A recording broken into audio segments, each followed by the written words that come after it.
Don't blink, it's your blink. Welcome to the show because we're doing well on this 9 October 2024. We are doing One Piece, and you guys know that I'm covering Tochugo. You guys know that I'm covering Dexter. You guys know that I'm covering One Piece. And it's so cool because those three are so different, but today the MVP is One Piece, right? So we got episode 36, which is the end of Bellemere and how she could have saved herself. So the Arlong is like, yo, do you have money for to save yourself? And then she goes for her life, and she's like, no, I have enough for myself, but I don't have enough. So it's 100,000 belly, versus 50,000 for each kid, and she has 100,000. So she's like, and I say myself, I say the kid, and of course, as an old Navy, she saved herself, and it's kind of cool because Bellemere is one of the first example. The people that were serving Captain Morgan and Chapter 3 4 were nicer, but one of the first example of a noble navy.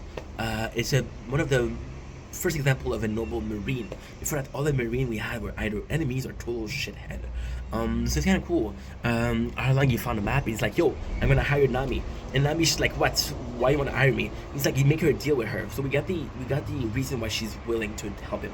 Like, I'm gonna give you, if you can give me 100 million berry, I'll help you out, right? So that's why Nami, she joined him and she wanted cash. And it's weird because people are like, yo, what are you doing? Why are you helping them? And she's like, I'm sick of being poor. I'm sick of being poor. I'm sick of being poor. And people are like, yo, you're a mess. But then again, Nami, she goes to the she goes to the grave of Bellemere, and Nezuko is there, and she tells Nezuko, oh, the deal, where if she gets 100 million berry, she'll be able to buy the village, and that's why she has to work with somebody she doesn't like, Arlong, and she hates Arlong, but she understands that she has to. And weirdly, Nezuko reaction to that is to respect Nami. Now, in the show, it's not precise how older Nezuko is, but she's the older sister, so she's a bit more mature. It's like, wow, Nami, I really respect your maturity for that. It takes somebody that has, like, not a head on their shoulder, but not everybody would be able to do that. Not everybody would be able to serve the enemy to save people, right? Which we have here. And the 37, right? We have the captain of the marine that we saw chilling with Arlong, that we know is corrupted, that we know is not a good guy. Arlong tells him where Nami hides the treasure. So Arlong, he doesn't want to lose Nami, and he's like, yeah, but I have a deal with her. If I have 100 million belly with her, if she buy it, and we're gonna have to free her. But she has to have the 100 million. So by sending the captain of the marine, he's like, yo, that's not my crew, that's not my people. You just don't have the cash, you gotta buy the island. Which is crazy because it took her 8 years to do that. We got the Nami go crazy. We have the famous scene where she takes a knife. She wants to take away the tattoo of our long crew. And we got the world famous scene where Luffy puts his hat on her because she's crying. And I think it's one of the pre-time skip is possibly one of the most important moments. We know the hat for Luffy is absolutely important. We know he gave Nami his hat to repair, which is a big sign of trust. We know that for him to put his hat on her, but not only put it on her, but to leave it with her, it's huge, right? Simple and important, yeah. She had the fact, and also it's to tell her like, yo, you're a straw hat. So the tattoo is supposed to present her as a Arlong pirates, right? But then the hat is supposed now you're a straw hat. And the best moment of the movie, of the fucking, it gave me goosebumps, I swear to God, of the episode is we saw Nami crying, and you got Luffy there, and he gives the hat, and you got Zoro, Sanji, and Usopp just chilling, and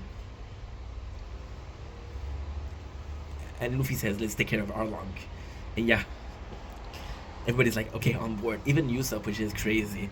So 38, we're going fast because I do have to go out to get some grocery, and I want to get a bit of the sunrise. We arrive at Arlong Park, which is crazy because the Arlong pirates began at what, 30? We're 38, and we didn't even start the fight, right? We have Luffy that's when he saw Ganzo, which is one of my favorite characters from the Kojiro village. He has the pinwheel, and because he had the pinwheel, he got inspired by a move So we got each Straw Hat and what they're doing. We saw Arlong, which is super strong. So Luffy basically puts his legs down as a whirlwind, and he starts swinging his arm around.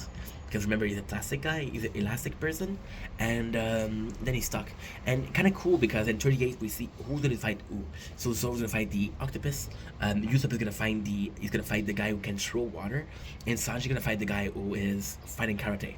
And what is really cool is again, we're having swords versus swords. We're having fighting karate versus karate, and we have the range fighting versus range fighting, which is super cool.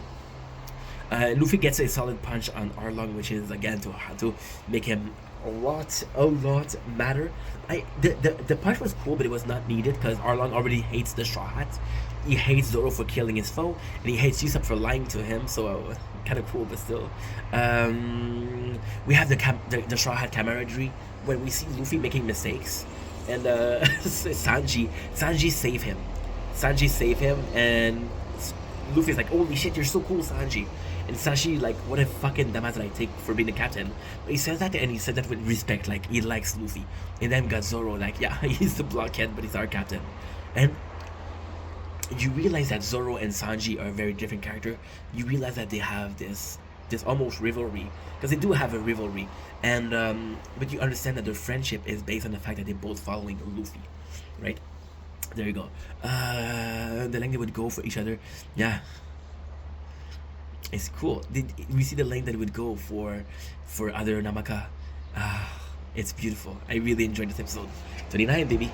We're flying through, baby. We're flying. This is last episode.